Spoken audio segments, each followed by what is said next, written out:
Ow!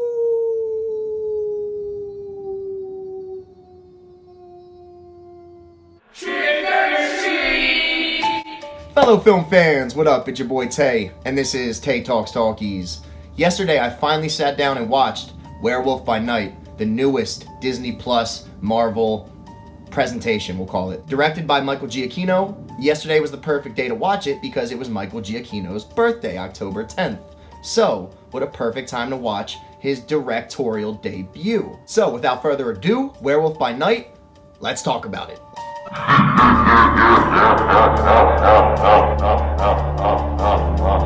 So probably the most prolific composer of the modern era, Michael Giacchino, my New Jersey brother, finally takes his turn in the directing chair. He's composed a few films over the last 20 years, maybe you've heard of some of them. The Home trilogy, the Jurassic World trilogy, the Planet of the Apes trilogy, pretty much every Pixar film in the last 10 years, like the last 3 or 4 Mission Impossibles, and trust me, the list goes on and on. But he takes his turn directing, and I am excited. The prospect of Michael Giacchino, someone who's so talented at composing, being a director themselves, being able to direct something, and then bring it truly to fruition to the fullest ability, because he can actually create the music as well. He has his hands fully on the pulse of each project he is producing.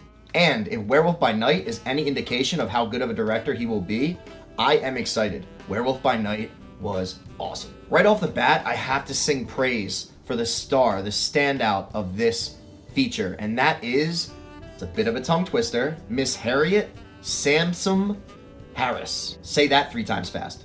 Harriet Sansom Harris was incredible. She was amazing. She took her performance and elevated to a level that I don't think many other actresses could have, and I've never even heard of her. But you better bet I'm gonna remember her after that performance. That was awesome.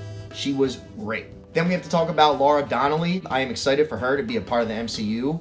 Another babe to the roster. Let's go. And Mexican actor Gael Garcia Bernal, who again I was introduced through this.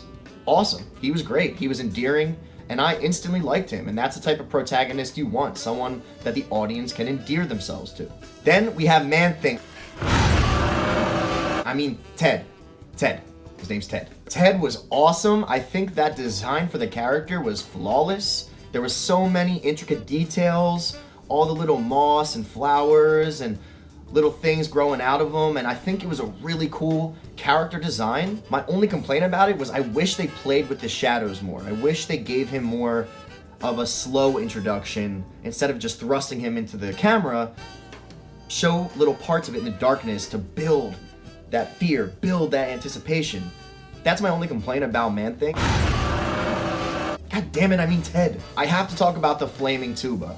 The flaming tuba was the second standout of this film after Miss Sansom Harris. It was awesome, and it's little details like that that elevate a film from being okay to being awesome epicness. And that's what the flaming tuba did for that scene.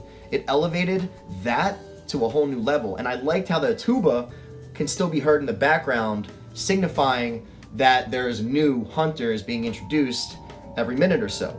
And I thought that sound looming in the background was similar to what Robert Eggers did in The Lighthouse with the sound of the lighthouse constantly being in the background, and it builds this annoyance and this tension inside of you.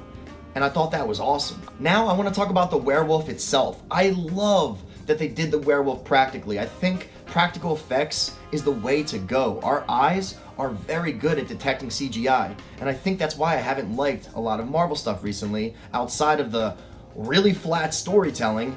Just too much CGI. You can't connect to the characters really. You can't connect to the scenarios really. And I like that for the werewolf, they utilized a practical costume. What I don't like about it is they didn't make it menacing enough.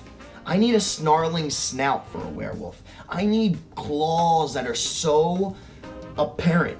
I need it to really feel scary.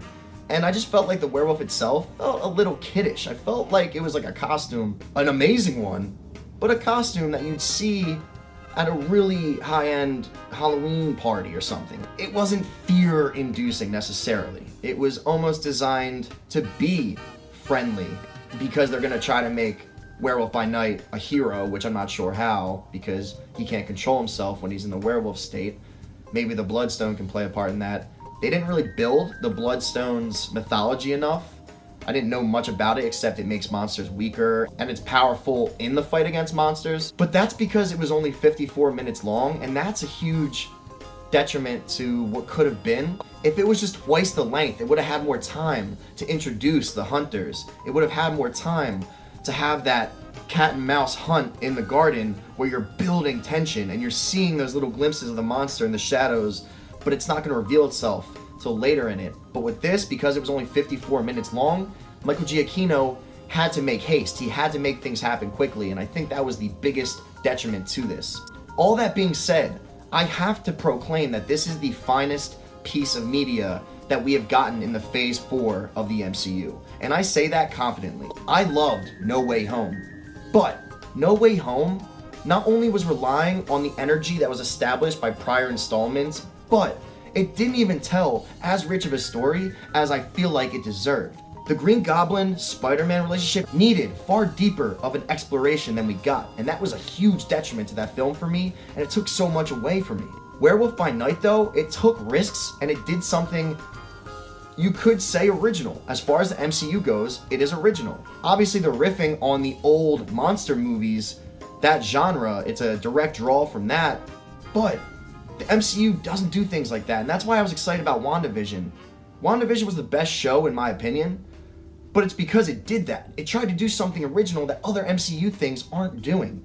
And Werewolf by Night, it gave us gore. That scene where the guy gets shot with the arrow and she's holding his mouth as he's dying, that was gruesome. That was probably the most gruesome thing we've gotten in any MCU thing ever, and that was awesome. And I need more stuff like that, especially with Deadpool coming to the MCU, especially with Blade coming to the MCU, with Wolverine coming back to the MCU. I need these characters to actually be allowed to be violent, and with MCU things, they haven't been violent really at all. So that was exciting. And point blank period, I'm excited for more Michael Giacchino directed things.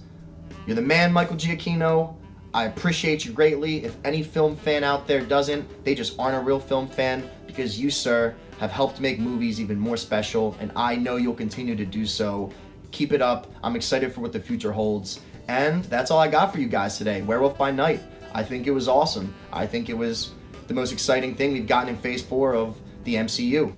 Let me know what you guys think. As always, like, subscribe, comment, share. It means the world to me. And I will see you guys soon. Tay out.